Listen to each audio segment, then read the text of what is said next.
Сайн байна уу? Сайн. Сайхан зогсож байна уу? Сайхан зогсож байна уу? За та өөрийгөө танилцуулахгүй юу? Оноо Баянгорын загсан мэт цагааны мөнгө ч мэддэг.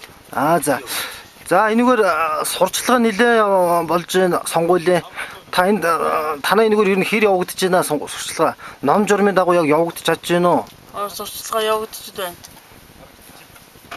Өнөөдөр ардын намын сурчлага танай энэгээр явсан гэж байна. Тэгээд та энэ талаар жоохон мэдээлэл өгөхгүй танд ямар хөө сурталчилгаа өгөө намын талаар.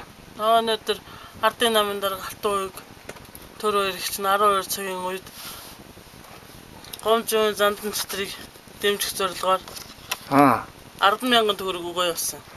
10,000 төгрөгөө?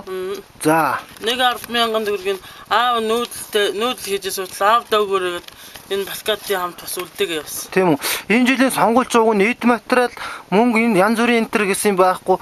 Арай нэг шинэ хэлбэрээр өөр хэлбэрээр явагдаад байгаа. Тартал дээр энэ мэдлэг ямар нэгэн мэдээлэлтэй байгаа үстэй. Мэдэж байгаа.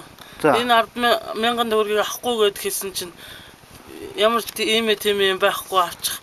Гомжийн зандан чөтрийг дэмжээрэй гэж хэлээд өгөө явсан. Тийм үү.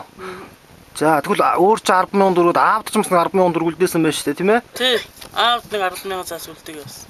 Тэгэхээр энэ жил одоо тэгээд сонгуулийнхаа журмыг л ер нь зөрчөөд байна да тийм үү? Та юу гэж бодож энэ талаар ер нь? Ямар бодолтой байна нэр нь?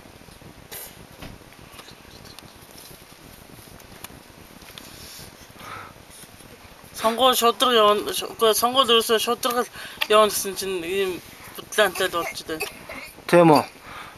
Энэ одоо тэгэхээр үнэхээр хэцүү шүү дээ. Ингээд одоо санал өгөхийн төлөө ингээд 10,000 төгрөг ард иргэдээгээ хуураад мөнгөөр одоо санал худалдаж авчихын гэсэн нэгэн хэлбэр гарч ирж штэ тийм ээ? Тий.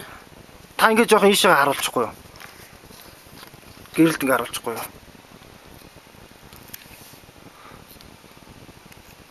За танд баярлалаа. За.